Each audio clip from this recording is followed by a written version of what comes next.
अल्हम्दुलिल्लाह नहमदुहु व नस्तईनुहु व नस्तगफिरुहु व नु'मिनु बिही व नतवक्कलु अलैहि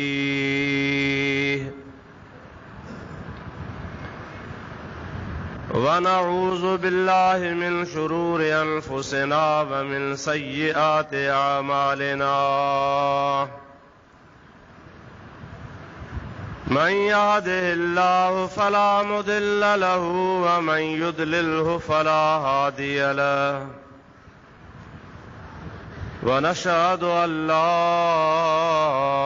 इलाहा इल्लल्लाहु वहदहु ला शरीक लहु व नशहदु अन्ना सय्यदना व मौलाना व मल्जअना व मअवाना व हादियना व महदियना व नूरना व नूर अजसादिना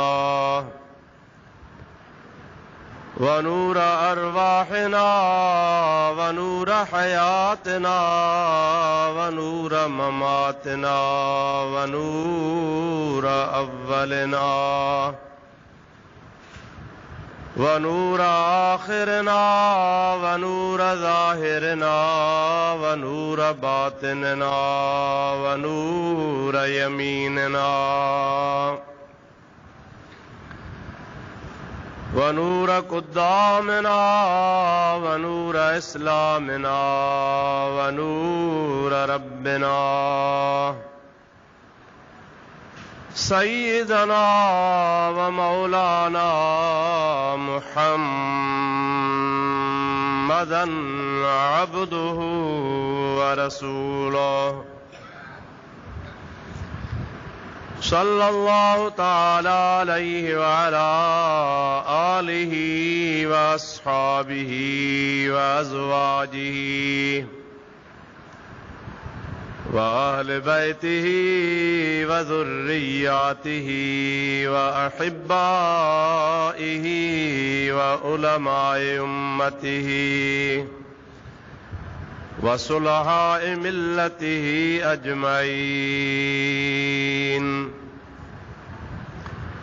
अम्मा बादो फ़क़द क़ाल अल्लाहु तबारक व तआला फ़ी कलामिहिल कदीम अऊज़ु बिल्लाहि मिनश शैतानिर रजीम बिस्मिल्लाहिर रहमानिर रहीम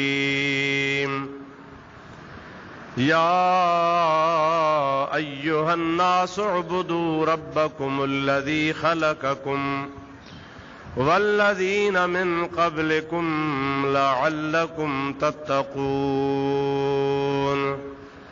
सदक़ल्लाहु मौलानल अज़ीम व बल्लगना रसूलुहुन नबियुल करीमुल अमीन व नहनु अला ज़ालिका मिनश शाहिदीन व शाकिरीन वल्हम्दुलिल्लाहि रब्बिल आलमीन इन्नल्लाह व मलाइकतहु युसल्लूना अलन नबी या अय्युहल्लज़ीना आमनू सल्लू अलैहि व सल्लिमू तस्लीमा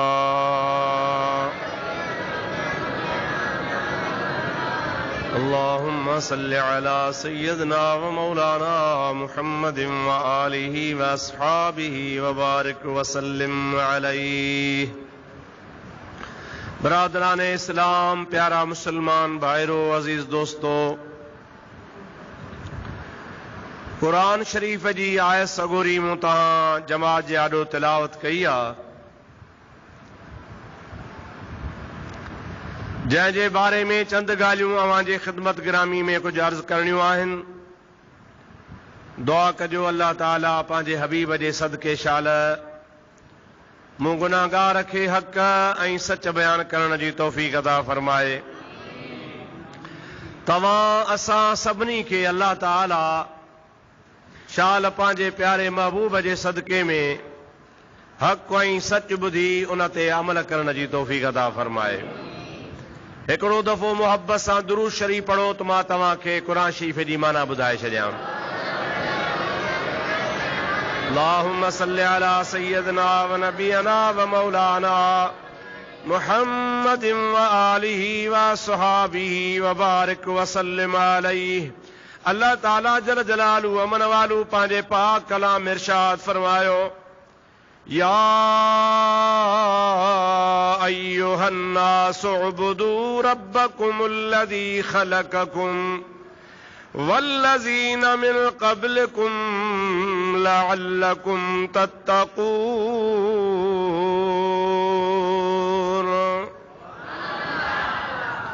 हिन आयत सगोरी में अल्लाह तबारक व तआला जल जलालु अमन वालू ख़ास आम इंसाननि खे हुकुम फरमायो आहे। हिन में न कंहिं मज़हब जी ॻाल्हि आहे, न कंहिं फ़िरक़े जी ॻाल्हि आहे, न कंहिं नज़रिये जी ॻाल्हि आहे। हीअ हिकिड़ी आम दावत रब करीम जे ज़ात बाबरकात ॾिनी आहे ऐं हर उन शख़्स खे ॾिनी आहे जेको पंहिंजे पाण खे इंसान सम्झे, इंसान भाए या हज़रत आदम अला नबीना अलैहिस्सलाम जे औलाद में आहे। उन्हीं सभिनी इंसाननि खे ख़ुदा तबारक व तआला फरमाए थो, या अय्युहन्नास, ऐ इंसानो।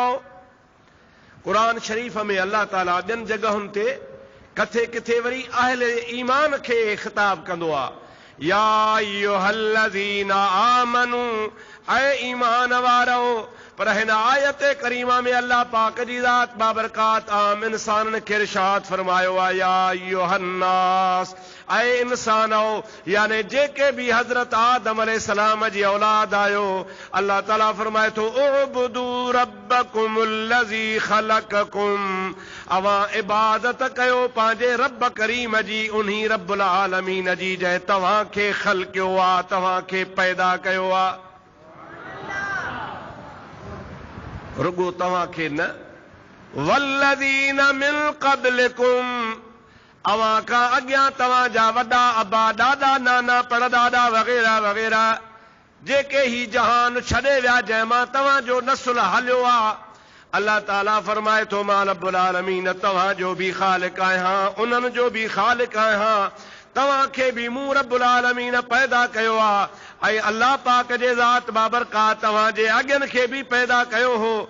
हाणे अल्लाह ताला फरमाए थो, उअब्दू रब्बकुमुल्लज़ी खलक़कुम, इबादत उन्ही रब करीम जे ज़ात बाबरकात जी कयो जेको तव्हां जो ख़ालिक़ आहे। वल्लज़ीन मिन क़ब्लिकुम, ऐं तव्हां क्या अॻियनि जो बि ख़ालिक़ आहे, उन जी इबादत कई वेंदी। मौला इबादत मां छा मिलंदो? अल्लाह ताला फरमाए थो, लअल्लकुम तत्तक़ून, मुझे इबादत करण मां, अल्लाह पाक जे इबादत करण मां अवां खे वॾे खां वॾो मेन फ़ाइदो इहो पवंदो जो जेको अल्लाह पाक जी इबादत कंदो आहे उन खे ख़ुदा तबारक व तआला मुत्तक़ी ऐं परहेज़गार बनाए छॾींदो आहे। इहो आहे सगोरी जो तर्जुमो, ऐं इंसानो इबादत कयो पंहिंजे रब जी जंहिं तव्हां खे ख़ल्क़ियो आहे, अवां खां अॻियनि खे बि ख़ल्क़ियो अथई। उहा इबादत इन्ही जे करे कयो त तव्हां खे तक़वा नसीब थिए।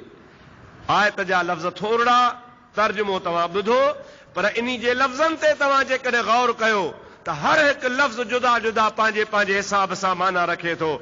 सभ खां पहिरियां ॻाल्हि आहे या अय्युहन्नास जी। इन्हीअ जे बारे में मां तव्हां खे अर्ज़ु कयां, दुरूद शरीफ़ मुंहिंजे हबीब करीम ते पढ़ंदा हलियो। अल्लाहुम्मा सल्लि अला सय्यदना व नबियना व मौलाना मुहम्मदिन व आलिहि व सहाबिहि व अज़वाजिहि व बारिक व सल्लिम अलैहि। या अय्युहन्नास, ऐ इंसानो। इंसान पाण खे सॾाइण वारो अवां कंहिं यहूदी खां पुछंदो त बि चवंदो मां इंसान आहियां, नसारे खां पुछो उहो बि चवंदो मां इंसान आहियां, अल्लाह खे मञे थो उहो बि चवे थो मां इंसान आहियां। पर जेकॾहिं को अल्लाह जे ज़ात जो मुनकिर आहे उहो बि पंहिंजे पाण खे इंसान चवराए थो। इंसान आम लफ़्ज़ आहे ऐं इहो अहिड़ो लफ़्ज़ आहे जो हर इंसान पाण खे इंसान सम्झी फ़ख्र करे थो। इंसानियत इंसान खे हैवानियत खां ॿाहिरि कढंदी आहे। छाजे लाइ त जेके बि जानवर आहिनि उहे बि सभु अल्लाह जा पैदा कयल आहिनि, अल्लाह ताला जा तव्हीं असीं बि पैदा कयल आहियूं। पर हुनन में असां में फ़र्क़ आ। अल्लाह पाक जे ज़ात बाबरकात तव्हांखे इंसान अशरफुल मखलूक बनायो। कुरान करीम में अल्लाह ताला इरशाद फरमाईंदो आहे वलक़द करमना बनी आदम, बेशक अल्लाह पाक जे ज़ात बाबरकात आदम अलैहिस्सलाम जे औलाद खे इज्जत बख्शी आ। एतरे क़दर जो खुदा ताला कई सोहणियूं सोहणियूं शयूं हसीन और जमील मखलूक जा क़िस्म पैदा फरमाया, पर कंहिं जे बारे में अल्लाह ताला ईअं कोन फरमायो जे इंसान जे लाइ फरमायईं। जॾहिं अल्लाह पाक इंसान खे पैदा फरमायो त रब्बुल आलमीन पाण फरमाए थो फतबारकल्लाहु अहसनुल खालिकीन, यानी अल्लाह ताला जी ज़ात बाबरकात बरकत वारो आ। जंहिं बरकत वारे रब्बुल आलमीन इंसान खे कहिड़ो न तमामु सुहिणो हसीनो जमील बनायो आ।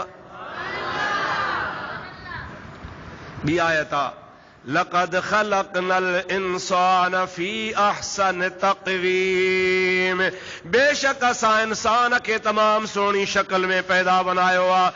अल्लाह ताला जल जलालु मन वालू जॾहिं आदम अलैहिस्सलाम जे पैदा फरमाइण जो इरादो पे कयो तो उन वक़्त में भी अल्लाह ताला इंसान जे लाइ फरमायो इन्नी जाइलुन फिल अर्द खलीफा। ओ मलाइका सगोरो अवां खे यादि रखणु खपे त मां अल्लाह पाक जी ज़ात बाबरकात इंसान खे ज़मीन में पंहिंजो खलीफ़ो थो बनाया। इंसान ही मुंहिंजो खलीफ़ो आ, इंसान ही मुंहिंजो कायम मकाम आ, इंसान ही मुंहिंजो जाय नशीन आ। यानी ईअं खणी सोलनि लफ़्ज़नि में सम्झो त इंसान खे मां अल्लाह ताला इन्ही जे लाइ मोकिलियो आ त जेके मुंहिंजा अहकामात हूंदा उहे ज़मीन ते इंसान जे थ्रू इस्तेमाल थींदा। माण्हुनि ताईं ख़ुदा जे मख़लूक ताईं इंसान मुंहिंजनि अहकामनि खे पहुचाईंदो। इंसानियत जो तमामु वॾो शरफ़ आ। अल्लाह तबारक व तआला इंसान खे ॿिनि शयुनि जे करे इज़त वारो बनायो आ। उहे ॿ शयूं कहिड़ियूं आहिनि अवां गौर कयो। सब खां पहिरीं ॻाल्हि इंसान जो आहे इल्म। छा साईं? इल्म। जॾहिं न मलाइकनि एतराज़ कयो हो त नहनु नुसब्बिहु बिहम्दिक व नुक़द्दिसु लक, असां तुंहिंजो हम्द कंदासीं, तोखे सजदा कंदासीं, तुंहिंजे लाइ सुभान अल्लाह चवंदासीं, तुंहिंजी इबादत कंदासीं, इंसान खे पैदा न कर। अल्लाह ताला फरमायो त न, रुगो इबादत, रुगो तस्बीह, रुगो तहमीद, इन्हीअ जे लाइ मां इंसान खे कोन पैदा फरमायो आ। इंसान मां मूंखे ॿिया बि कम वठणा आहिनि। अल्लाह ताला फरमायो इन्नी अअलमु मा ला तअलमून, इंसान जे पैदा करण में जेके राज़ मां अल्लाह जे ज़ात रखिया आहिनि उनखे अवीं कोन था ॼाणो, मां थो ॼाणायां, मां थो ॼाणा पियो। व अल्लम आदमल अस्मा कुल्लहा सुम्मा अरदहुम अलल मलाइकति फ़क़ाल अंबिऊनी बिअस्माइ हाउलाइ इन कुंतुम सादिक़ीन। अल्लाह पाक पहिरियां पहिरियां हज़रत आदम अलैहिस्सलाम खे तमाम इल्म सेखारिया।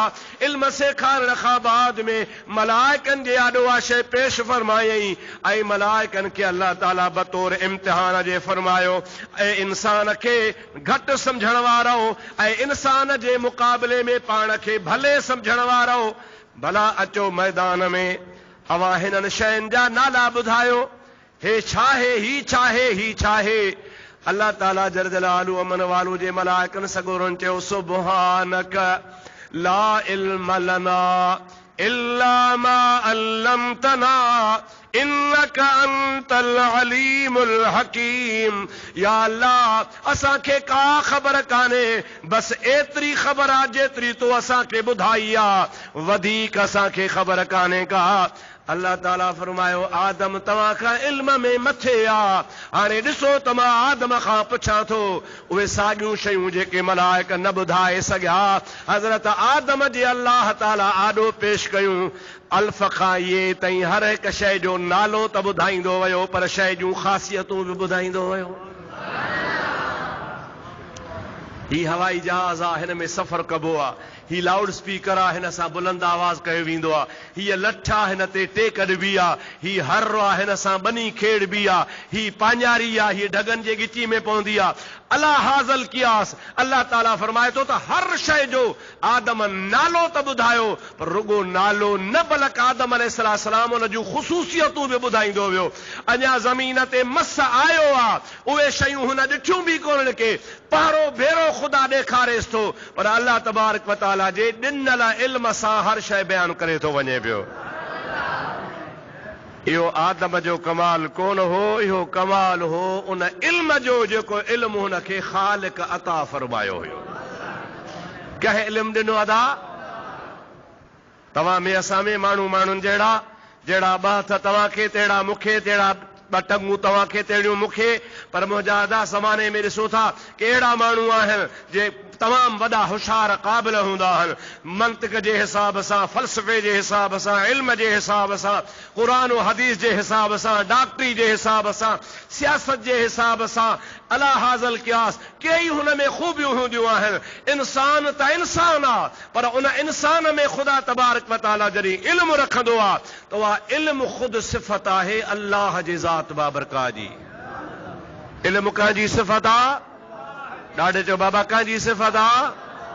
ॾिसो क़ुरान फरमाए थो, आलिमुल ग़ैब वश्शहादत हुवर रहमानुर रहीम।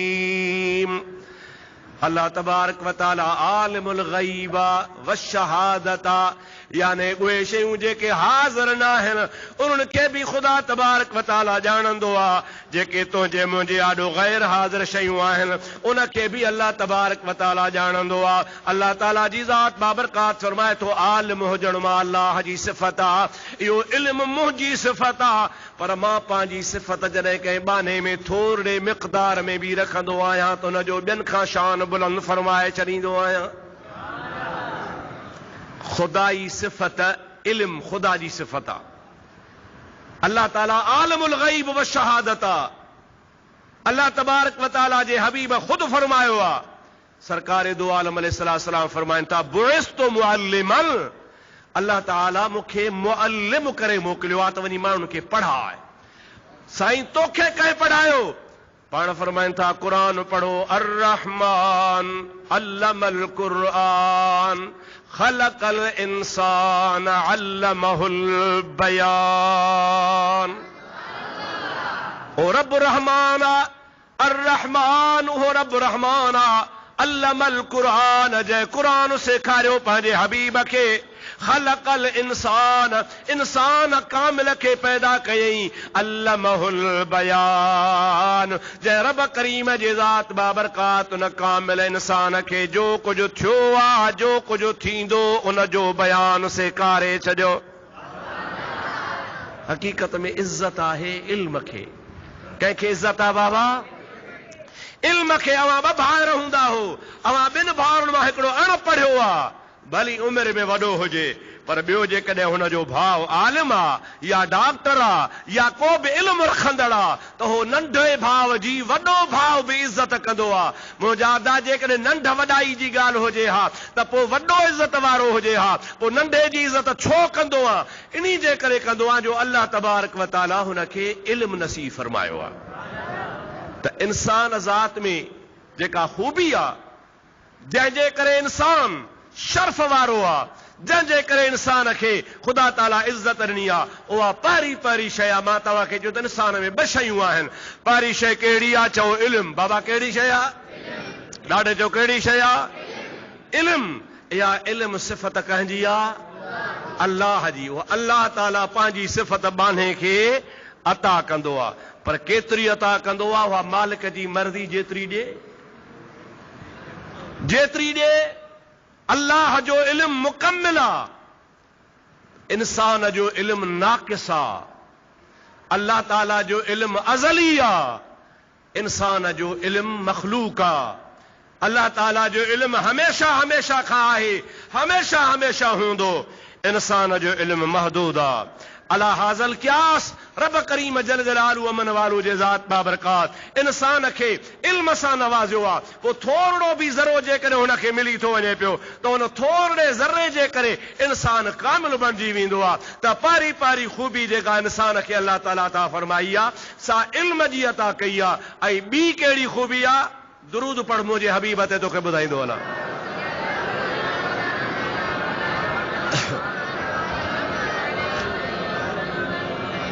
सलात सलात सलात बुलंद आवाज़ अल्लाहुम्मा सल्लि अला सय्यदिना व नबियना व मौलाना मुहम्मदिन व आलिहि व अस्हाबिहि व अज़वाजिहि व बारिक व सल्लिम तस्लीमा। सुलासर मुझे हबीब दे।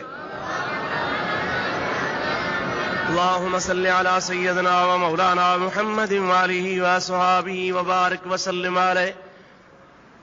मां तो चवां त हे इल्म जो मोजज़ो आहे। चओ सुभान अल्लाह। मूंखे त का ख़बर कान्हे, मां त पंहिंजे मौज़ूअ सां तव्हांजे ॾाढो गुफ़्तगू शुरू कई आहे त इल्म वॾी शइ आहे। ऐं तव्हांजे रूबरू हाणे हाणे मुंहिंजे ॾाढो किताब अची वियो आहे। साईं ॾिजो, ही बि मुंहिंजे महबूब मुहम्मद करीम जे इल्म ग़ैब जे बारे में किताब आहे। चओ सुभान अल्लाह। मां ॻाल्हि इल्म जी पियो कयां, अल्लाह ताला हाणे हाणे वरी ये किताब मोकिले ॾिनो आहे। अवांखे अॻे बि मां अर्ज़ु कंदो आहियां, असांजो डॉक्टर साहब साईं अल्लामा गुलाम नबी शेख साहब अॻ में बि तव्हांखे किताब काफ़ी ॾेई वियो आहे। अॼु बि ओचितो हे इल्म जो मौज़ू हले पियो ऐं इल्म जो किताब अची वियो। ऐं इल्म बि उहो जेको पंहिंजे महबूब खे ख़ुदा ताला ॼमण खां वठी क़यामत जे आख़िरी ॾिहाड़े ताईं अता फरमाए छॾियो। आम तरह सां मुला मौलवी वीचारा कोशिश इहा कंदा आहिनि त नबीअ खे इल्म जे मामले में घटि कयूं, पोइ एतिराज़ कनि त फलाणी शइ नबी खे मालूम न हुई, फलाणो मामिलो हीअं थियो, नबी खे नऊज़ बिल्लाह यहूदन ज़हर ॾिनो, नबी जे घरवारीअ ते तोहमत लॻी, नबी करीम जे ज़ात कारी मोकिलिया, पोइ हे कारी शहीद थी आहे, फलाणे मामले में नबीअ खां पुछा थी, नबी खे ख़बर कान पई। पोइ माना इन एतिराज़ करण वारनि जो मतिलबु इहो हूंदो आहे त नबीअ खे ग़ैब जी ख़बर कान्हे का। अल्लाह ताला वॾी हयाती ॾे असांजे डॉक्टर साहब खे हर एतिराज़ जो क़ुरान ऐं हदीस मां जवाब ॾेई छपराए तव्हांजे लाइ तोहफ़ो खणी आयो आहे। ॿ टे कापियूं अथव, वठी वठो न त खपी वेंदियूं। सलात मुंहिंजे साईं ते बुलंद आवाज़ सां। अल्लाहुम्मा सल्लि अला सय्यदिना व नबियना व मौलाना मुहम्मदिन व आलिहि व अस्हाबिहि व बारिक व सल्लिम अलैहि। अर्ज़ पे कयूं अल्लाह पाक जी ज़ात बाबरकात इंसान खे ॿिनि शयुनि सां ममताज़ फरमायो आहे। पहिरीं शइ इंसान खे अल्लाह पाक इल्म अता कयो आहे, जो सारी काइनात जो इल्म अल्लाह पाक इंसान खे ॾिनो आहे। ॿी शइ कहिड़ी आहे? ॿी शइ आहे इंसान जो अकुल। छा दा ॾाढे ॻाल्हायो? अकुल। अल्लाह ताला जल जलालु अमन वालू जे ज़ात बाबरकात इंसान खे अकुल सां नवाज़ियो आहे।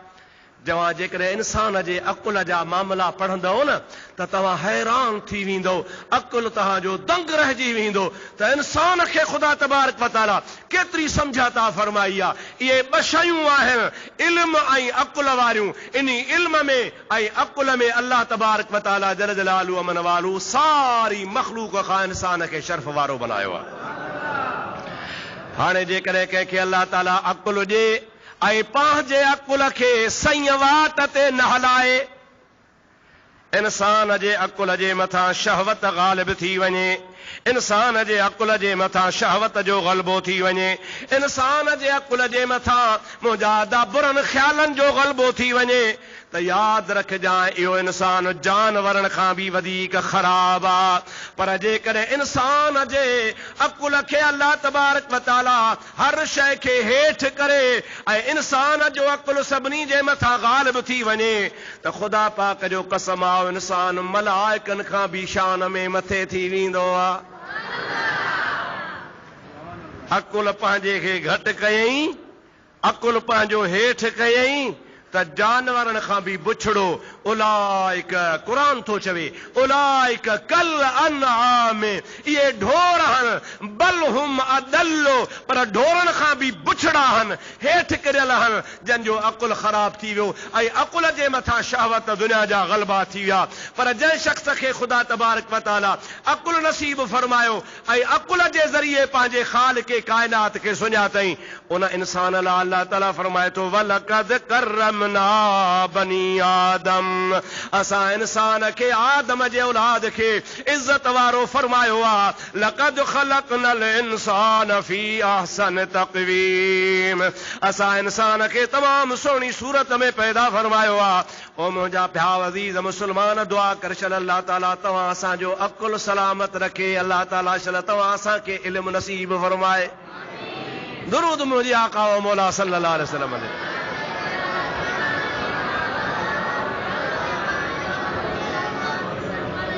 वरी ॿियो दफ़ो अल्लाहुम्मा सल्लि अला सय्यदना व मौलाना मुहम्मदिन व आलिहि व सुहाबिहि व बारिक व सल्लिम हेॾे हरियो बा अब आहे जहान फानी आहे या न हलाईंदा हलो मूं वटि बनी भी आहे घर भी आहे दुकान भी आहे प्लाट भी आहे मां मरी वञा इन जो वारस केरु तव्हांखे का ख़बर कान्हे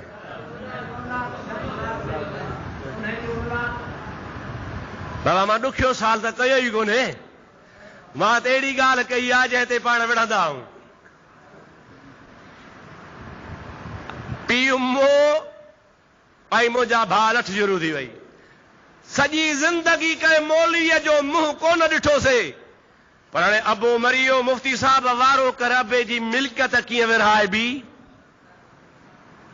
मौलवी पुछंदो बाबा घणियूं ज़ालूं हिकिड़ी धीअर घणियूं टे पुट घणा साईं पुट 2 या 4 अब हाणे अचो त लिखी जाए पोइ अॻे जी नियत 3 धीअनि जी जाइ ते भली 5 लिखाए 3 जी जाइ ते भली 1 लिखाए पुटनि जे चैन जी जॻह ते भली 2 लिखाए हाणे मौलवी जो ॾोह त कोन्हे को त साईं टिंडण खे फलाणे खे हैरे खे खैरे खे जागण खे जतीम खे केतिरा पुट हुनखे त ख़बर कान्हे मौलवी खे त जेको ॿुधाईंदो ओ तव्हांखे चवंदो बाबा तो ॿुधायो आहे हेतिरा पुट हेतिरियूं धीअर मिल्कियत वञी विरायो फतवा लिखजी वई सही थी वई ॻोठ में पहुती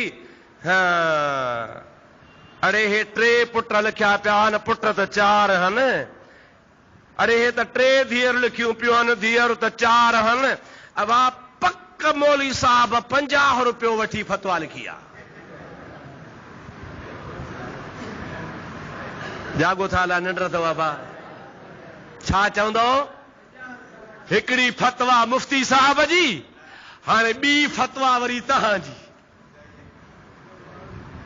इहो तो सोचियो कोन त लिखाइण वारे खां पुछो बाबा तो घणा लिखराया मौलवी साहब को आलिमुल गैब त कोन्हे मौलवी साहब खे का गैब जी ख़बर त कान्हे तव्हां जेतिरा हुन खां सुवाल कंदव पुछंदो ओतिरा लिखी ॾींदो पर अवां बि तकड़ा मुफ्ती आहियो बाबा मुफ्ती साहब मौलवी साहब जेके पैसा वठी फतवा ॾिनी हूंदी अब हिकिड़ी मिले फतवा अल्फ खे पैसा मिलण अल्फ खे ॿिया मिलण ॿिए खे मौलवी साहब खे कहिड़ो लाचार पियो आहे जो ख़ुदा खे नाराज़ करे ख़ुदा जे रसूल खे नाज़ार करे अवां जहिड़ो मसइलो पुछंदो तहिड़ो तव्हांखे जवाबु ॾींदो बहरहाल असां वटि तजुर्बो आहे असां ॾिठो आहे मूंखे बि 40 साल गुज़री विया आहिनि त माण्हू मसइला 2 पुछण ईंदा आहिनि बसि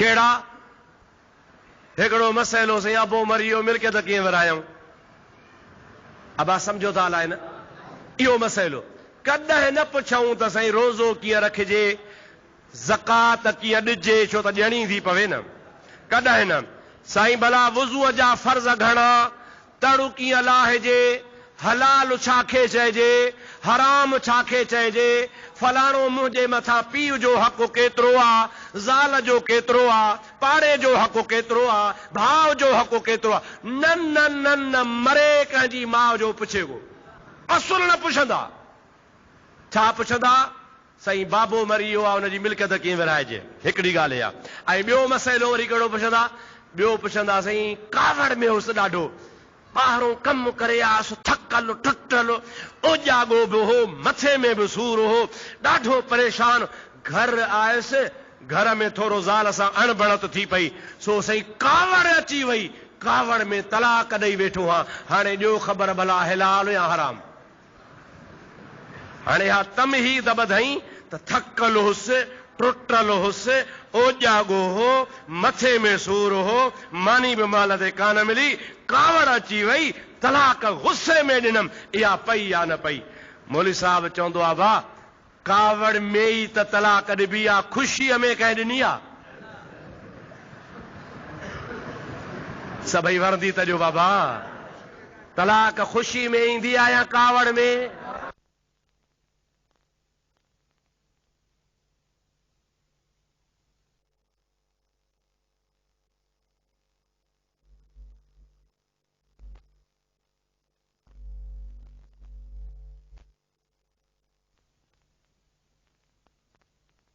कावड़ हुई गुस्सो हो मथे में सूर हो ॾाढो कावड़ियल होसि ओजागो हो मतिलब छा त मौलवीअ खे ब्लैकमेल कयां मन मौलवी साहब खणी रियायत करे त वीचारो कावड़ में हो भला खणी चवांसि तलाक कान पई अवाका मौलवी जे पीउ जी शरीयत आहे मुंहिंजा दोस्त अज़ीज़ शरीयत जो त कानून आहे त कावड़ हराम आहे छो हराम आहे इन्ही जे करे हराम आहे जो तूं कॾहिं तलाक ॾेई वेहंदे इन्ही जे करे हराम आहे जो तूं कॾहिं माण्हू मारे विझंदे इन्ही जे करे हराम आहे जो कंहिंखे धकवाणी कढंदे अल्लाह ताला इन्ही खे हराम कयो आहे त असां खां मसइला इहे ॿ माण्हू पुछंदा आहिनि ॿिया पुछंदा ई किन्हनि खे कॾहिं बि मुंहिंजा अदा न निमाज़ जो मसइलो न रोज़े जो न हज जो न ज़कात जो न हिलाल जो न हराम जो न वुज़ूअ जो न सुन्नत जो न नफ़ल जो का शइ कान या त मिल्कियत जो पुछंदा या तलाक जो पुछंदा अल्लाह तबारक व तआला शल असांजे हाल ते रहम फरमाए अल्लाह असांखे तौफ़ीक़ ॾे जो असां निमाज़ सिखूं वुज़ू सिखूं फर्ज़ सिखूं वाजिब सिखूं तर लाहिण जो तरीक़ो सिखूं वुज़ू करण जो तरीक़ो सिखूं इहे सभु ॻाल्हियूं छॾे असां रुगो दुनिया जे मामले में काहे पिया आहियूं ऐं का ख़बर कान्हे त तड़ कीअं लाहिबो आहे तड़ जा फर्ज़ घणा मां जेकॾहिं हथु खणायां हथु कोन थो खणायां छो त माण्हू रॼी थी पवंदा पर मुंहिंजा अदा जेकॾहिं हथु खणायां त हेॾी जमायत मूं 5 माण्हू हथु खणंदा ॿिया खणंदा ई कोन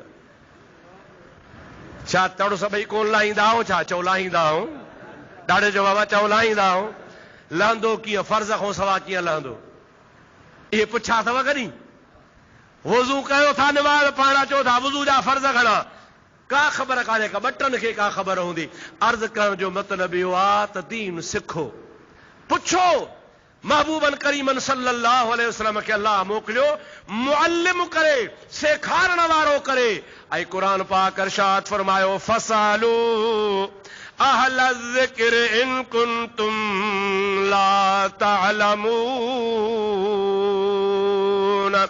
जेकॾहिं तव्हांखे इल्म नाहे त पुछो इल्म वारनि खां अल्लाह ताला जल जलालु मन वालू जे ज़ात बाबरकात पुछंदड़ जो तमामु वॾो अजुर फरमायो आहे मां ॻाल्हि पे तव्हांजे आॾो कई त मां मरी थो वञा त मुंहिंजे मिल्कियत जो वारस पुटु आहे केरु वारस आहे बाबा औलाद आहे धीउ आहे घरवारी आहे पर नबी पाक जी ज़ात बाबरकात कुर्बान वञा पाण फरमाइनि था नहनुल अंबिया ला नरसो वला नूरसु मा तरकना सदक़तुल हे दुनिया जे मौलवीअ जी ॻाल्हि नाहे मुफ्तीअ जी ॻाल्हि नाहे पीर जी ॻाल्हि नाहे वॾेरे जी ॻाल्हि नाहे हकीम जी ॻाल्हि नाहे अल्लाह जे हबीब जो फरमान आहे पाण फरमाइनि था मां हिन दुनिया मां बुरको मटाए वञा मां मुहम्मद हयातुन नबी आहियां चओ सुभान अल्लाह असांजो नबी हयातुन नबी आहे चओ असांजो नबी पर पाण फरमाइनि था तोड़े मां हयातुन नबी आहियां पर आख़िर मूंखे बि दुनिया मां हलणो आहे इमामुल अंबिया सल्लल्लाहु अलैहि वसल्लम फरमाइनि था त मूंखे बि बनी आहे मूंखे बि बाग़ आहे मूंखे बि घर आहे मूंखे बि पैसा आहिनि दौलत मां वटि बि आहिनि पर सरकार फरमाइनि था मुंहिंजे मिल्कियत जो को बि वारस नाहे क़यामत ताईं जेका उम्मत ईंदी सा सभु मुंहिंजे माल जी वारसियाणी आहे मौलवी मुफ्ती हाजी पीर फ़कीर जी बनी विरहाए बि नबीअ जी न विरहाए बि मौलवी हाजी पीर फ़कीर वडेरे जो बाग विरहाइबो पर नबीअ जो न विरहाइबो। छाजे करे जो मुस्तफ़ा फरमाइनि था मूंखे अल्लाह ताला फरमायो आहे वमा अरसलनाक इल्ला रहमतल लिल आलमीन। इन्हीअ जे करे त मां मुहम्मद करीम सल्लल्लाहु अलैहि वसल्लम सभिनी जहाननि जे लाइ रहमत आहियां। चओ रहमत आहियां। हुज़ूर जी औलाद खे छा चइबो आहे? अहल बैत। छा चइबो आहे? ॾाढे जो छा चइबो आहे? या सिंधी ज़ुबान में चवंदा हो सैयद। छा चवंदा हो? अहल बैत सैयद ईअं चवंदा हो न था। हाणे हेॾे में हार ओ मुस्लमान ला इलाहा इल्लल्लाह मुहम्मदुर रसूलुल्लाह चवण जहिड़ो सैयद ते फर्ज़ आहे अहिड़ो माछीअ ते चवण फर्ज़ आहे या न आहे? मुजादा ला इलाहा इल्लल्लाह मुहम्मद रसूलुल्लाह चवण जहिड़ो कुरैशीअ ते फर्ज़ आहे अहिड़ो मुजादा बरोच ते फर्ज़ आहे, समाट ते फर्ज़ आहे, मके वारे ते फर्ज़ आहे, मदीने वारे ते फर्ज़ आहे, सिंध वारे ते फर्ज़ आहे, हिंदुस्तान वारे ते फर्ज़ आहे। इन्ही जे करे जो वमा अरसलनाक इल्ला रहमतल लिल आलमीन। मुंहिंजो मोहम्मद मुस्तफ़ा सॼे जहान जे लाइ नबी थी आयो आहे। चओ सुभान अल्लाह। तंहिंजे करे साईं फरमाइनि था त मुंहिंजे मिल्कत में बि सभई वारस, मुंहिंजे मिल्कत में माना सभई वारस कीअं त मुंहिंजी जेका मिल्कियत आहे सा सरकारी खज़ाने में रखो, बैतुल माल में रखो। उन मुंहिंजे माल खे बैतुल माल में रखी ग़रीबनि मिस्कीननि ते ख़र्च कयो। मुंहिंजा अदा मुंहिंजे हबीब करीम अलैहिस्सलाम जी ज़ात बाबरकात असांखे ज़ात पात वारे मसइले खां मथे करे छॾियो आहे। सैयदनि ते निमाज़ूं घणियूं फर्ज़ आहिनि? ॾाढे ॻाल्हायो। बरोचनि ते पक, समाट ते पोइ इंसाफ़ त कोन थियो। पोइ जतन चयो हो आखे असांजे ॾूं घर उन्हां ते बि 30 रोज़े फर्ज़ ऐं बलोचां ते 50 घर उन्हां ते बि 30 रोज़े फर्ज़। इंसाफ़ त कोन थिया। सम्झो था अलाए न? असांजे ॾूं घर उन्हां ॾूं घरां ते बि 30 रोज़े फर्ज़ ऐं रैसेंदे घर आहिनि ख़ैर दिनार 50 उन्हां ते बि 30 रोज़े फर्ज़। इंसाफ़ त कोन थिया। ॾूं घरां ते ॾूं रोज़े दा ॿार होवे हा, घणे घरां ते घणे दा ॿार होवे हा। पर मुंहिंजा अदा इहे तुंहिंजे अकुल जूं ॻाल्हियूं आहिनि। तो जहीं ॾिहारे ला इलाहा इल्लल्लाह मुहम्मदुर रसूलुल्लाह चयो आहे। ख़ुदा जो कसम आहे जहिड़ो दीन तुंहिंजो आहे तहिड़ो दीन सैयद जो आहे। जहिड़ो दीन आम माण्हूअ जो आहे तहिड़ो दीन समाट सैयद जो आहे, बरोच वॾेरे जो आहे, नंढे जो आहे, कंहिंजो बि आहे। जेके बि रसूलुल्लाह जे उम्मत में अची आहे ख़ुदा ताला सभिनी खे दीन हिकु जहिड़ो अता फरमाए छॾियो।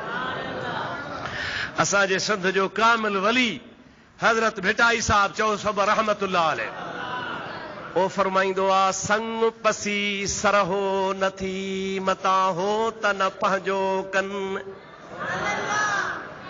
संग पसी मां वॾेरे जो पुटु आहियां, मां मुफ्ती साहब जो पुटु आहियां, मां फलाणे रईस जो पुटु आहियां, मां फलाणे सैयद जो पुटु आहियां, मां फलाणे हाजी साहब जो पुटु आहियां। फरमाए थो संग पसी सरहो नथी मता हो त न पंहिंजो कन। दरन मथे ता दुलियूं कई राणियूं रत रड़न, कुठियूं कुसंदियूं केतिरियूं अॻियां बानियूं ॿारो चन। पोइ आउं वींदसि ॾांहुं पिरन मुंहिंजा हॾा बि हलंदा हो तॾे। असुल शइ आहे मुंहिंजे महबूब सां लव लॻाइण। असुल शइ आहे मुहम्मद करीम सां कड़ो कड़े में मिलाइण। असुल शइ आहे मदीने वारे मीर सां ताल्लुक़ जोड़ण। सरकार दो आलम सल्लल्लाहु अलैहि वसल्लम फरमाइनि था मुंहिंजो को बि वारिस न आहे। चओ चओ मुंहिंजो को बि वारिस। पाण फरमाइनि था हिकिड़ो मुंहिंजो वारिस आहे। सलात पढ़ो त ॿुधायांव।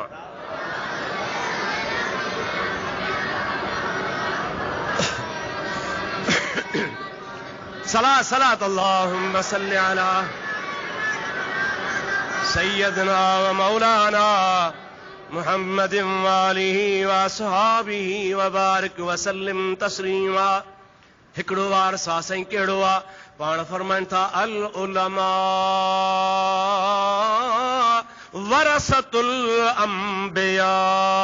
मां मुहम्मद जेको इल्म पाण सां खणी आयो आहियां, उन इल्म खे जेको हासिल कंदो सो मां मुहम्मद जो वारिस आहियां। मुझे इल्म जो वारिस उहो आहे जेको मुहम्मदी इल्म सीने में रखे। चओ सुभान अल्लाह। जंहिंखे मुहम्मदी इल्म मिलंदो उहो ई वारिस आहे नबीअ जो। पोइ केर बि हुजे, कहिड़े बि कबीले सां ताल्लुक रखे। चओ सुभान अल्लाह। अबा गिरोड़ी केर हो? कोन तो छा ख़बर? महादेव जी मढ़ी ॿुधई त वाणिया था पूजा कनि असांजे मुल्क में, ऐं उते रुगो पूजा वाणिया कोन कंदा हुआ। कच्चे अक़ीदे वारा मुस्लमान बि वेंदा हुआ। उते वञी बासूं बासींदा। ॿ हिकिड़ा वण हुआ, उन वणनि खे चकर ॾींदा हुआ, घुमंदा हुआ, वणनि में इगड़ियूं ॿधंदा हुआ। जीअं तव्हां ॾिठो आहे घणा ई थिगड़िया पीर अथव। असां रोडनि सां ईंदा आहियूं, कंडियूं ऐं ॿेरियूं काथे काथे एतिरा चोलियूं ऐं पोता जो हीअं सफ़ा हीअं लड़ियूं पयूं हूंदियूं आहिनि। हे छा आहे? चइसि थिगड़ियो पीर आहे। इते जेकॾहिं इहा पोती विझंदासीं त खिरटे जी बीमारी छॾे वेंदी। अफ़सोस मुस्लमान अलाए कहिड़े मर्ज़ वरितो थी, अलाए कहिड़नि सोहबतुनि में अची। 2-3 साल थींदा मां रिजाम साहब खां उतर पियो वञा। रोड ठहियल कोन हो, कचो रस्तो हुजे, हिकिड़ी कंडी हुजे, उन कंडीअ जूं पाड़ूं जेके हुजनि से ज़ाहिर हुजनि। कंडी मथे, पाड़ूं ज़ाहिर, हेठां दरियूं ठहियूं पियूं हुजनि। मूं जीप ते हुजां बाबा झल जीप वारा। हे छा आहे? चइसे सखी दातार जी कंडी आहे। ॿार जेको बीमार हूंदो आहे उन खे हिन जे पाड़ जे हेठां टपाईंदा हूं, छोरो चङो भलो थी वेंदो आहे।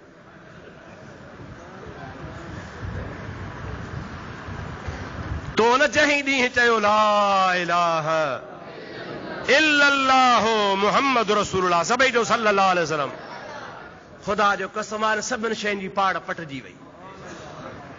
हक़ीक़त में इलाज सुन्नत आहे, इलाज। बाक़ी ये ठौणा फीणा वणा पन्ना पापड़ बबुर बेरियूं ये कुझु बि न आहिनि। ख़ुदा जो कसम आहे उन वण खां वॾो वण को कोन थो थी सघे, उन वण खां भलो वण को कोन थो थी सघे जंहिं वण जे हेठां मुहम्मद करीम वेहे। चओ सल्लल्लाहु अलैहि वसल्लम। ॾाढे चओ सल्लल्लाहु अलैहि वसल्लम। आहे या न आहे अदा? ऐं उन वण जो शान एतिरो जो क़ुरान में ज़िक्र। उन वण जो ज़िक्र छा में? वो कहिड़ो वण आहे? ओ हुदैबिया जे मैदान में रसूलुल्लाह जेको काफ़रनि सां सुलह कयो हो, ऐं हुदैबिया जे हेठां वेही, हुदैबिया वारे वण जे हेठां वेही रसूलुल्लाह बैयत वरिती ही। ओ उहा बैयत जंहिं में चयो हो त उस्मान जो पलांद कंदासीं। ॿुधल अथव न बाबा? ओ तव्हांखे बार बार मां ॿुधायो, अॼु ॿुधाइण जी ज़रूरत कान्हे का। उन्ही वण जो ज़िक्र अल्लाह ताला क़ुरान में फरमायो आहे त उहे माण्हू जेके तोसां वण जे हेठां वेही बैयत कनि था, मां अल्लाह उन्हनि खां राज़ी आहियां। चओ सुभान अल्लाह। हाणे हुज़ूर बि वण जे हेठां वेठो, असहाब बि वण जे हेठां वेठा, बैयत कयऊं, क़ुरान जी आयत बि लथी। महबूब करीम जे हिन दुनिया मां बुरके मटाइण खां पोइ माण्हुनि छा कयो जो 50 मैल तां को 100 मैल तां को 60 मैल तां उठनि ते चढ़ी अबा काॾे था हलो? ओ यार वण ॾिसी अचूं। वण कहिड़ो? ओ जंहिंजे हेठां रसूलुल्लाह बैयत कई ही, जंहिंजो क़ुरान में ज़िक्र आहे। माण्हू अचणु शुरू थिया। हज़रत अमीर उमर जे ख़िलाफ़त जो दौर आहे। पाण हलियो, 2 वाढा वरतई, कुहाड़ा खणी चई वढो वण खे। हे वण न को हुजे न को माण्हू पंध कनि, अल्लाह जी पूजा कबी, वण जी पूजा कान कबी। सच ॿुधा जा हज़रत उमर जो फ़ैसिलो सही हो या ग़लत हो? ॾाढे ॻाल्हि सही हो या ग़लत हो? उन्ही वण खे वढाए छॾियईं, उन्ही वण जो बेड़ो ॿोड़े छॾियईं त माण्हू वण जे करे अचनि था, वण जे करे न अचनि, रसूलुल्लाह जे करे अचनि। चओ सुभान अल्लाह। असां वरी बांजादा आम तरह सां ॻोठनि में काथे न काथे हीअ सखी अजीब कंडी आहे। अब आहे फला मूंखे कंहिं ॿुधायो त हिते जेका अस्पताल आहे, कहिड़ी शाहपुर वारी इते का कंडो हो बीठल खान साहब अली मुराद सजरानी जंहिं इहा बनी ॾिनी इस्पताल जे लाइ त इहो कंडो खणी वढायईं कंडो जो वढायईं कुदरत ख़ुदा जी 15 ॾियारे महीने खां पोइ खान साहब पोढ़ो माण्हू हलंदे को पेर तिरकुसि तिरकण सां हितां दुॾ खां टंग निकिरी पियसि माण्हू चवनि ॾिठी आयो थी सखीअ जी कंडी वढायईं त मंडो थी पियो थी ओ मुजादा इहो ग़लति सोचा ग़लति सोचा ग़लति सोचा दुआ कयो अल्लाह तबारक व तआला असांखे अहिड़नि बुछड़नि रस्मनि खां बचाए चओ आमीन ॾाढे चओ आमीन ॻाल्हि पूरी करणी आहे दुरूद पढ़ मुंहिंजे हबीब मोहम्मद करीम ते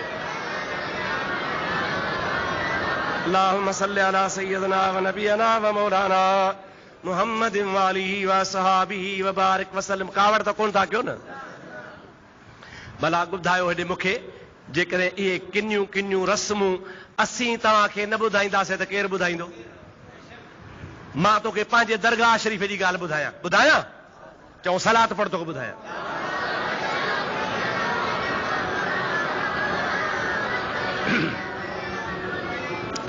पीर साईं जे दरगाह ते पीर जे ॻोठ में हिकिड़ो मुजावर पैदा थियो अॻे कोन हो जॾहिं असां पढ़ियासीं 12 साल 14 साल पढ़ियासीं असांजे ज़माने में कोन हो असांजे उस्ताद जे ज़माने में बि कोन हो असां हेॾे आयासीं हिकिड़ो मुजावर पैदा थियो ओ छा चए बाबा रोज़े धणी जी झंड कोट धणीअ जी झंड पीर साईं पग धणीअ जी झंड पोइ असीं झंड जी जो ॻाल्हि शुरू थी अची जो असांजी जमात जूं वीचारियूं मायूं मर्द घटि मायूं घणियूं वठी जो शुरू कयो ड्रियो त 150 उते से उन मुजावर खां झंड लहराइनि त हाणे झंड लहराया बस 50 रुपयो ॾे या न ॻाल्हाईंदा हलो 50 रुपयो ॾे जेकॾहिं सुबुह खां शाम ताईं रजबी आहे ईद आहे मोकियो आहे ऐं 50 जेकॾहिं 10 झंडियूं लथियूं त बि मुजावर जो 500 खड़ो मूंखे ख़बर पई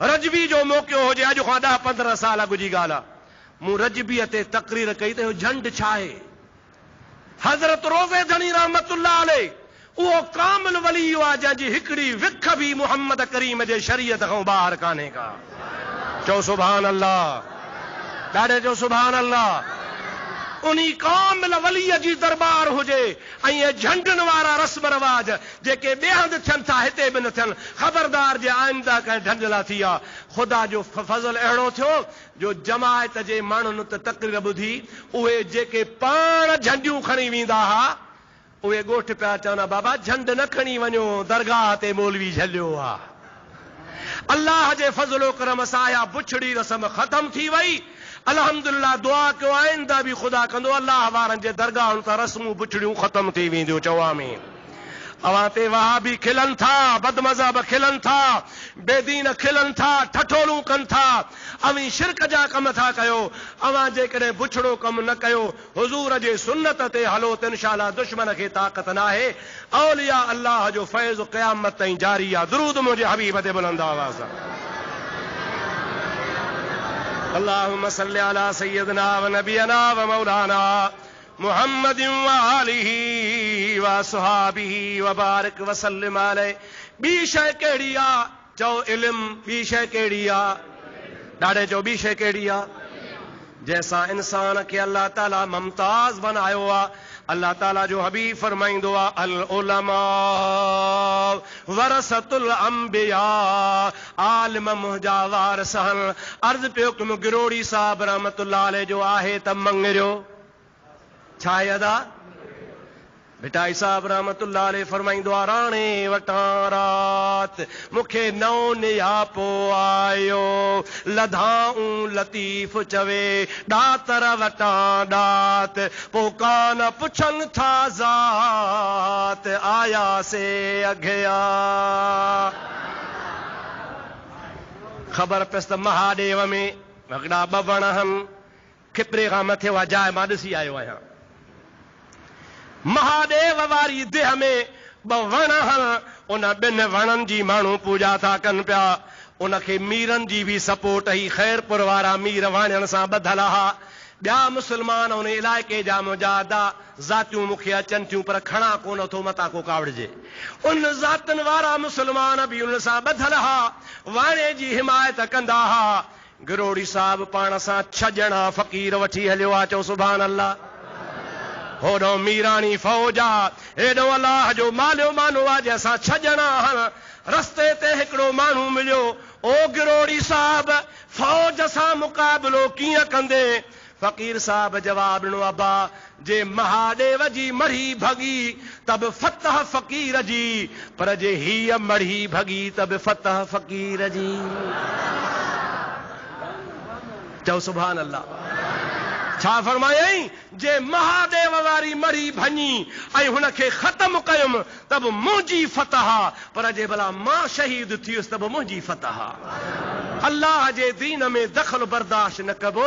मुहम्मदी मुल्क हुजे, मुहम्मदी कानून हुजे, उते वरी वणनि जी पूॼा थे, इहा अब्दुर रहीम गिरोहड़ी बर्दाश्त कोन कंदो।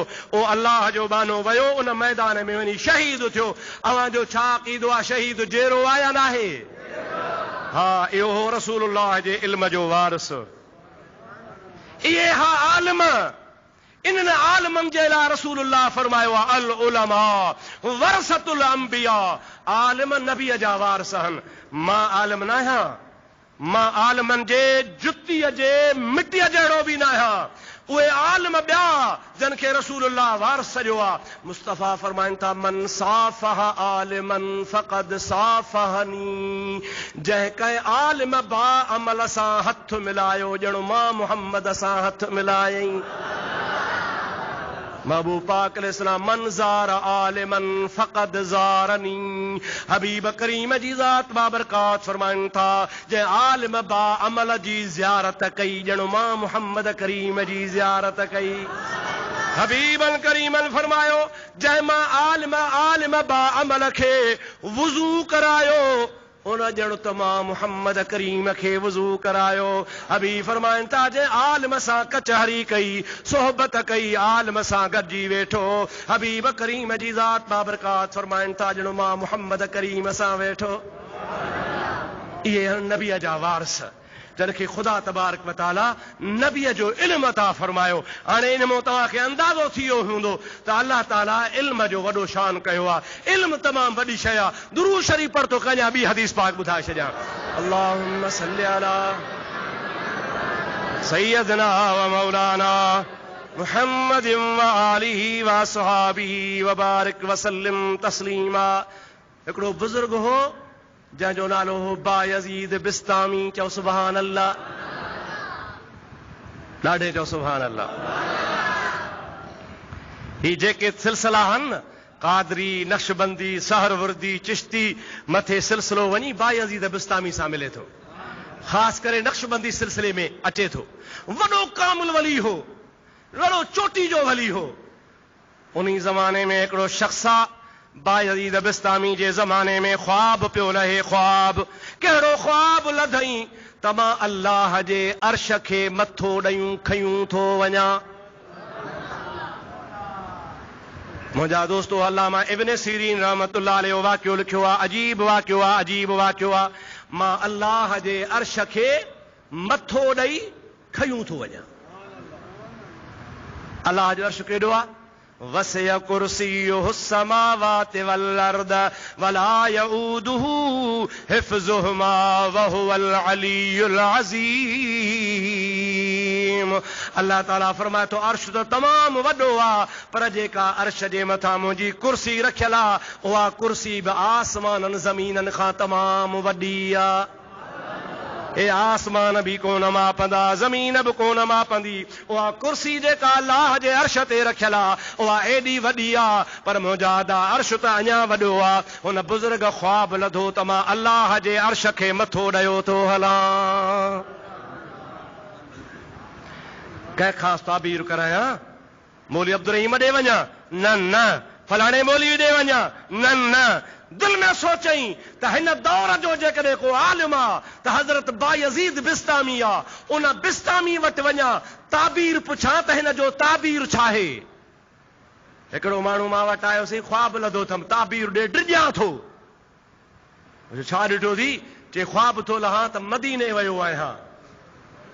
मुझो डिॼी छो तो मुबारक थी अल्हम्दुलिल्लाह भलो ख्वाब लधो थी। चई अलाए साईं गरो मुल्क आ। छा आहे बाबा? गरो गरो मुल्क आ। माण्हू कॾहिं कॾहिं चवंदा त छो वारो छोकिरो मूं वारो चा कोई कोन्हे। छो? चई नालो अथसि गुलाम मुहम्मद। छा आहे नालो? चा कोई नथो थिए, नालो अथसि गरो। ॾाॾी थी चवे त नालो मटाए रखेसि अको। हल्को नालो, अचे पारो त बि साड़े वञेसि, अचे गर्मी त बि साड़े वञेसि। अलाह शला हिदायत कंदो। चओ आमीन। कुझु सिखो, कुझु सुधरो। और मुंहिंजा अदा चएसि ख्वाब लधो त ॾाढो गरो आहे। कहिड़ो अदा? जे मदीने वियो आहियां। मुंहिंजो मुबारक थी जे मदीने वियो आहे। अलाह साईं हिकिड़नि खे ज़ाहिरी ॾेखारींदो आहे, तोखे ख़ुदा निंड में ॾेखारे छॾियो। चई अलाह सी मां पे चयो त गरो मुल्क आहे, अलाए मतां को भला। मुंहिंजो कुझु गरो बरो कोन्हे, तोखे मुबारक हुजे, दुआ कर ख़ुदा अहिड़ा असांखे बि ख्वाब लहाए। अर्ज़ पे कयुमि, हुन दिलि में सोचो कहिड़े वञा, ताबीर पुछां। चई यार बायज़ीद ॾे वञा त ॿुधाए त मां ख्वाब लधो आहे, अर्श खे खयो थो वञा, ताबीर छा आहे? पंधु करे बगदाद जे शहर में आयो। बायज़ीद बिस्तामी बगदाद में रहंदो हो। काथे रहंदो हो? बगदाद में आयो। माण्हुनि खां पुछा कीअं अदा ॾियो ख़बर कहिड़ी? हज़रत बायज़ीद बिस्तामी जो बगदाद जे कहिड़े कुंड में मदरसो आहे? शहर वॾो। नओं माण्हू अचे न बाबा, मुफ्ती अब्दुल रहीम अलाए काथे आहे बाबा, जंहिंजो दग न ॾिठो पुछाईंदो ईंदो न। माण्हुनि खां पुछई साईं बायज़ीद बिस्तामी काथे? माण्हुनि चयो छो? चई ताबीर कराइणो आहे। चऊं यार उहो त राति गुज़ारे वियो। बायज़ीद बिस्तामी राति गुज़ारे वियो। चई अल्लाह गुज़ारे वियो? चई हा। दिलि में सोचई ताबीर त कोन पुछुमि, भला जनाज़े में त शरीक थिया वञी। ताबीर त कोन ॿुधाई, पर कुल्हो त दरवेश खे ॾियां वञी। इहो इरादो करे बायज़ीद बिस्तामी जे दरबार ते आयो आहे। हज़ारे लखे माण्हू गॾु थिया पिया हा। मुरीद हा, आलिम हा, फ़क़ीर हा, हाजी हा, दरवेश हा, मुत्तकी हा, परहेज़गार हा। उन दरवेश जा मुरीद गॾु थिया वेठा हा। मुंहिंजा अदा साईं खे जनाज़े खे गुस्ल ॾिनऊं। गुस्ल ॾेई ॿाहिरि खणी जनाज़ो पढ़ियऊं। जंहिंमहिल जनाज़ो पढ़ी खणी हलिया, हिन बि वीचारे पासा बासा ॾेई वञी कुल्हो ॾिनो। जंहिंमहिल कुल्हो ॾिनई, दिलि में सोचई त ताबीर पुछा हा। जहिड़ो हुजे हा त ताबीर पुछा हा। तमां अल्लाह जे अर्श खे कुल्हो ॾिनो आहे। हाय हाय जो गुज़ारे वियो, मूंखे मौक़ो कोन मिलियो आहे। अञा हिन दिलि में इरादो कयो आहे। बायज़ीद जंहिंजो जनाज़ो बि पढ़जी वियो, क़बर ॾे खयूं पिया वञनि। कफ़न खोले हेठि निहारे चवे थो अदा इहो ई त ताबीर आहे जो तो मुंहिंजे जनाज़े खे कुल्हो ॾिनो आहे। अल्लाह जे वलीअ जे जनाज़े खे कुल्हो ॾिनी, माना अर्श खे कुल्हो ॾिनी। चओ सुभान अल्लाह, ॾाढे चओ सुभान अल्लाह। बायज़ीद बिस्तामी मरण खां पोइ बि ॻाल्हायो आहे। मुंहिंजा अदा इहे अल्लाह जा वली हा जे मरण खां पोइ बि जेरा हा। चओ मरण खां पोइ बि छो जेरा हा? मरण खां पोइ छो जेरा हा? इन्ही जे करे जेरा हा जो मुंहिंजे मुहम्मद करीम जा वारिस हा। कंहिंजा वारिस हा? चओ रसूलुल्लाह जा वारिस हा। जेके रसूलुल्लाह जा वारिस हूंदा आहिनि उनखे मरण खां पोइ बि अल्लाह ताला हयात फरमाईंदो आहे। सारी राति सुबहान जागी जन यादि कयो, उन्हनि जी अब्दुल लतीफ़ चवे मिटीअ बि लधो मान, पोइ कोड़े थियनि कुर्बान अची आसन तन जे। और मुझा दोस्त अल्लाह ताला फरमाए तो या अय्युहन्नासु उबुदू रब्बकुमुल्लज़ी खलक़कुम वल्लज़ीना मिन क़ब्लिकुम लअल्लकुम तत्तक़ून। ऐ इंसानो इबादत कयो अल्लाह जी जंहिं तव्हां खे पैदा कयो आहे, अव्हां खां अॻियनि खे बि पैदा कयो आहे। इबादत कयो त तव्हां खे तक़वा मिले। ऐं इंसान कामिल उहो आहे जंहिंखे अल्लाह ताला अक़ुल बि नसीब फरमाए त इल्म बि नसीब फरमाए। उन्हीअ जे मथां अल्लाह पाक जी ज़ात बाबरकात जी इबादत फर्ज़ आहे। इंशा अल्लाह ताला इन्ही मौज़ूअ ते अञा ॻाल्हाइबो। मां अॼु रुगो तमहीदी 2-3 ॻाल्हियूं तव्हांजे आॾो पेश कयूं हन। आइंदा जुमे ते तफ़सील ॿुधाइबो त इबादत छा थींदी आहे। रब्बुल आलमीन इंशाअल्लाह तव्हां असांखे इबादत जी तौफ़ीक़ नसीब फरमाए। वमा तौफ़ीक़ी इल्ला बिल्लाह व आख़िर दावाना अनिल हम्दुलिल्लाहि रब्बिल आलमीन। जन दोस्तन सुन्नत न पढ़ी आहे सुन्नत पढ़ो। अस्सलामु अलैकुम व रहमतुल्लाहि व बरकातुहू।